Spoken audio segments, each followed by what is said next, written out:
బొక్కమంతలగూడ నుంచి. విశాఖలో GMR MANSAS educity ప్రాజెక్టును మంత్రి నారా లోకేష్ ప్రారంభించారు. ఇప్పుడు లైవ్ చూద్దాం. ఉమ్మడి ఆంధ్ర రాష్ట్రానికి నేను సేవ చేయాలనుకున్న వ్యక్తి,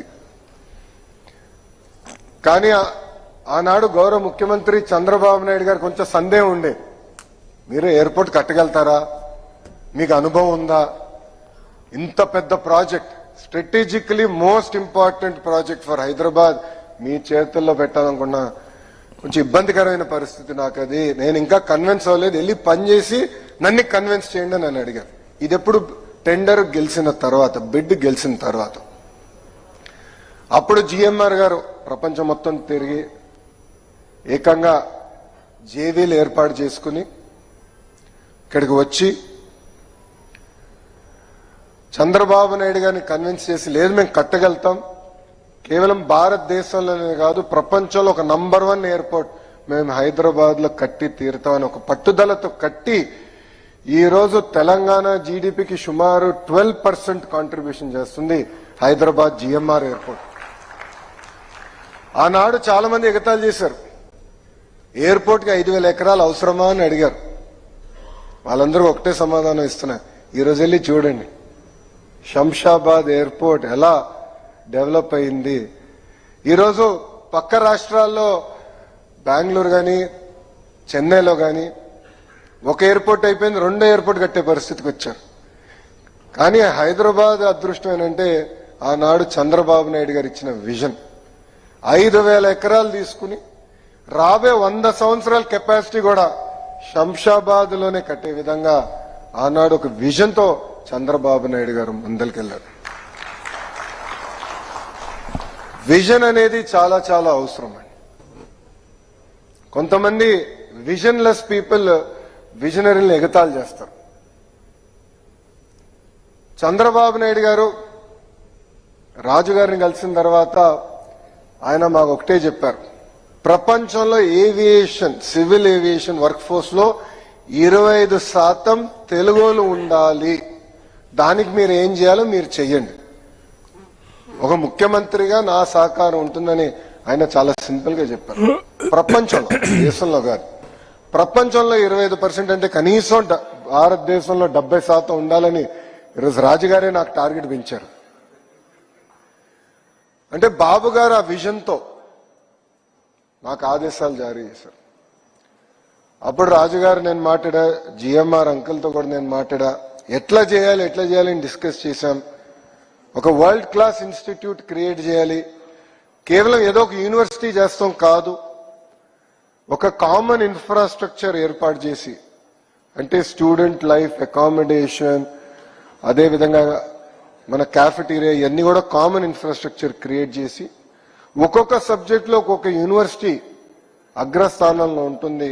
ఒక ఎకో సిస్టమ్ క్రియేట్ చేసి బెస్ట్ ఇన్ క్లాస్ యూనివర్సిటీస్ అన్ని కూడా ఒక ఏవియేషన్ ఎడ్యుసిటీకి తీసుకొస్తేనే మన ప్రాంత రూపురేఖలు మార్చొచ్చు అని ఆనాడు మేము తీసుకున్నాం ఒక నిర్ణయం.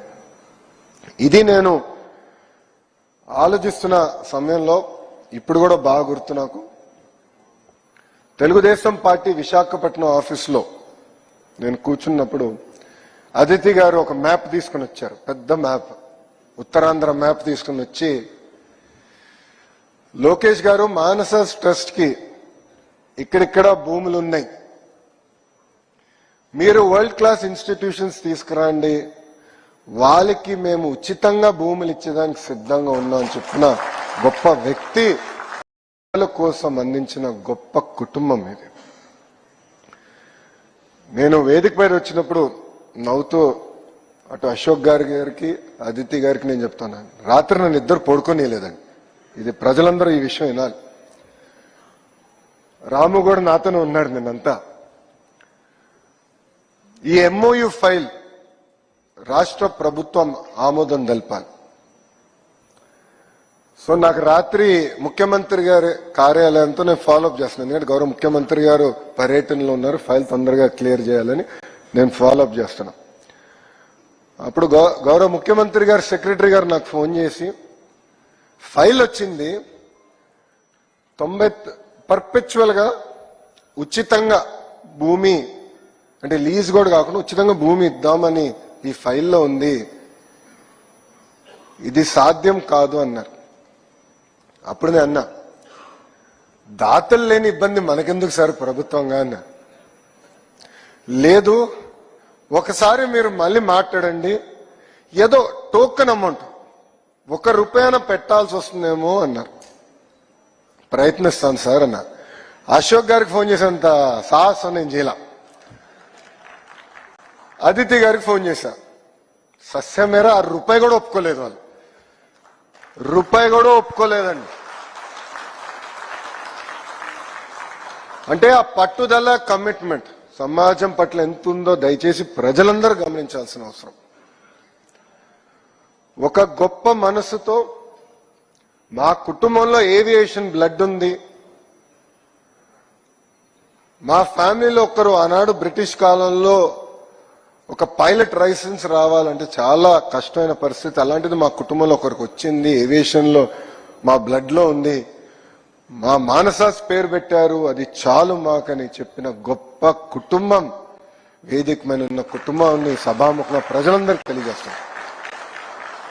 ఇది నేను ఎందుకు చెప్తున్నానంటే, ఆలోచనలు రావచ్చు, చేయాలనే తపన ఉండొచ్చు, కానీ కలిసికట్టుగా వచ్చి ఎస్ మీరు నడవండి, మీరు చేయండి, మీకు అండగా నిలబడతాం